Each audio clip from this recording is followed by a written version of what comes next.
Miss হবে না আপনার পছন্দের টিভি শো। দেখুন জি5 অ্যাপে একদম ফ্রি। রেনুকা টিফিনের মালিককে তো তুমি চেনো। ও দোকানটা নিয়ে একটা গয়নার শোরুম বানাতে চায়। ওকে দোকানটা বিক্রি করলে দেখো, অপর্ণা একটা কথা ঠিক বলেছে এখানে, যে মেশিন মানুষকে হেল্প করবে, কিন্তু সেই মেশিনে যদি মানুষকে রিপ্লেস করে দেয় তাহলে বিপদ।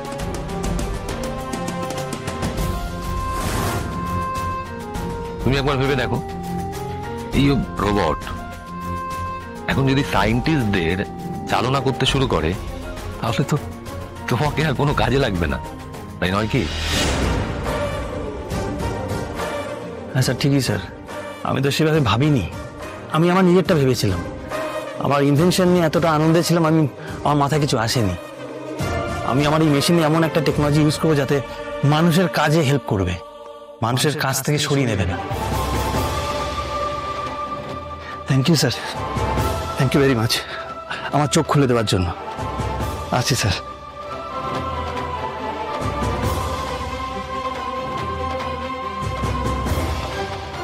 মীরা, তোমার কি মনে হচ্ছে আমরা এই ডিসিশনটা নিয়ে ভুল করলাম, বোকামি করে ফেললাম?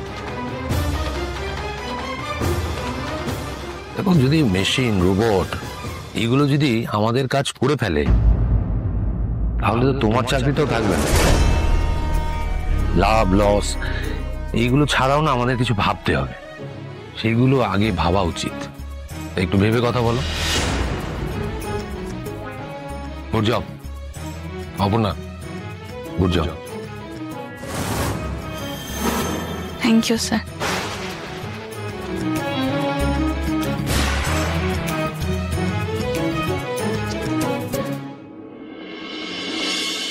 অপর্ণা, তুমি কি আমার জন্য ওয়েট করছিলে? হ্যাঁ, না মানে সেরকম নয় তো, আমি অটোর জন্য ওয়েট করছি। তাহলে এখানে দাঁড়িয়ে আছো কেন?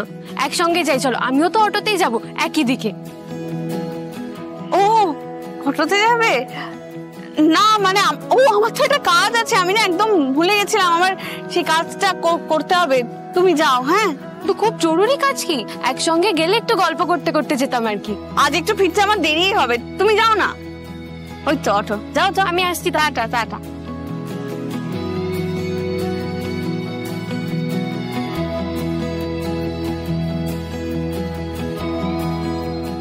কি হলো?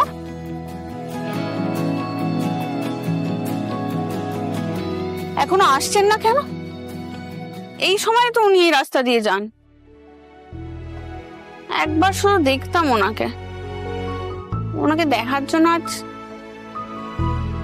আর দেখেই বা কি বা বলতাম।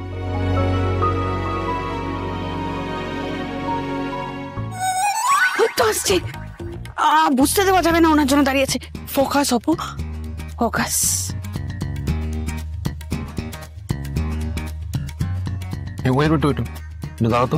Auto, auto. কি হলো? কিঙ্কর,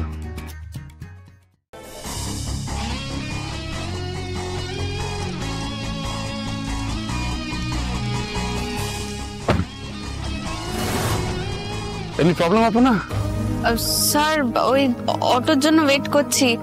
একটা অটো আমার বাড়ির দিকে যেতে চাইছে না। হ্যাঁ, মানে এখন অটো পাওয়াটা খুবই মুশকিল এখান থেকে। তুমি একটা কাজ করো না, তুমি সামনে সিগন্যালে চলে যাও, ওখান থেকে অটো পেয়ে যাবে। একবার একটু দেখবো বলে দাঁড়িয়েছিলাম, দেখাই হলো না স্যারকে। গাড়িটা দাঁড়িয়েছিল বলে মনে হলো স্যার নিজেই নেমে আসবেন। হ্যাঁ, এই স্যার বলছি অপর্ণাকে এখানে নিয়ে এসো। আচ্ছা, ওকে ওকে। এই স্যার ডাকছে, চলো।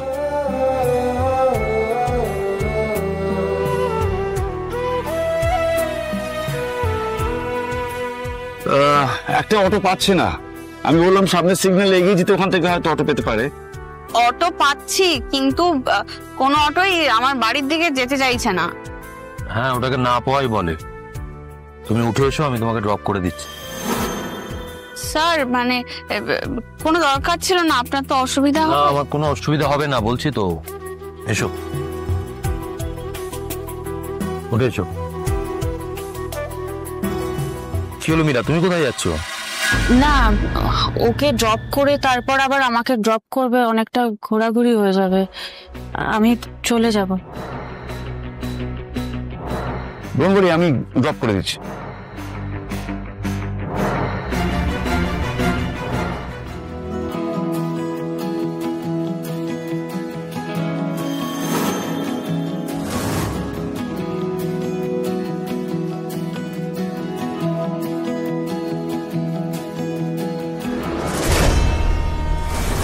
দেখলে তো কি ভালো ড্রামা করে মেয়েটা।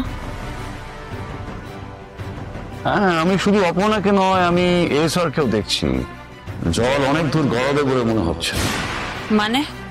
মানে যে মেয়েটাকে 3 দিনের মধ্যে ভাগিয়ে দেবে ভেবেছিলে, সে মেয়েটা শুধু আমাদের অফিসে নয়, এসআরের মনের মধ্যেও পাকাপাকি জায়গা করে নিচ্ছে। আমি এতটা ভাবি, আমি তো ওই মেয়েটাকে প্রথম দিন দেখেই বুঝে গেছিলাম, ও ঠিক জানে কোন জায়গায় ড্রামাগুলো করতে হয়। তোমার কি মনে হয় মীরা ম্যাডাম, অপর্ণা যা বলছে সব বানিয়ে বানিয়ে বলছে?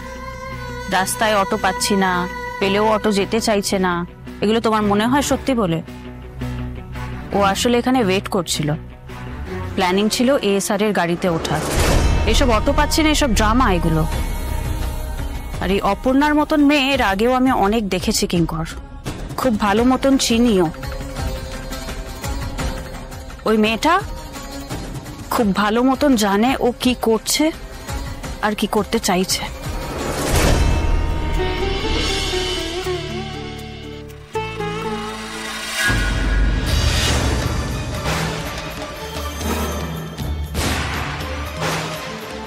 ভেতরে আসতে পারি? Sir, Rathin sir.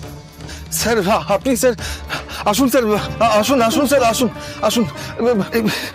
এই স্যার, বসুন বসুন স্যার বসুন। সুমি তুমি 2 কাপ চা করো। হ্যাঁ আমি এক্ষুনি। না, আমি আর চা খাবো না। একটা জরুরি কথা বলতে এসেছিলাম, দোকানে বলা সম্ভব ছিল না। সুধীদা, তোমার টাকার সমস্যা ছিল, তাই তুমি দোকানটা আমার কাছে বন্ধক দিয়েছিলে। ভেবেছিলাম কিছুদিন পর টাকা ফেরত দিয়ে দোকানটা নিয়ে নেবে। মানে আমি আমার সমস্যার কথাটা বলি। দোকানটা আমি এখন আর চালাতে পারছি না, যা লাভ হয় তাতে কর্মচারীদের মাইনাই দিতে পারছি না। তার উপর এখন অনলাইন শপিং মল, এই ছোট শাড়ির দোকানে কে আসবে বলো তো? কিন্তু স্যার হঠাৎ করে এতগুলো টাকা চাইলে না, আমার তো সেই ক্ষমতা নেই স্যার। সেটা কোনোদিনই তোমার পক্ষে সম্ভব না, আমি জানি। তবু অপেক্ষা করছিলাম, তোমাকে একটা সুযোগ দিতে চেয়েছিলাম। যাই হোক, রেণুকা টিফিনের মালিককে তো তুমি চেনো। ও দোকানটা নিয়ে একটা গয়নার শোরুম বানাতে চায়। ওকে দোকানটা বিক্রি করলে আমার টাকাটা উঠে যাবে, এই এতটুকুই বলতে এসেছিলাম। জি5 ডাউনলোড করুন আর সব এপিসোড দেখুন একদম ফ্রি।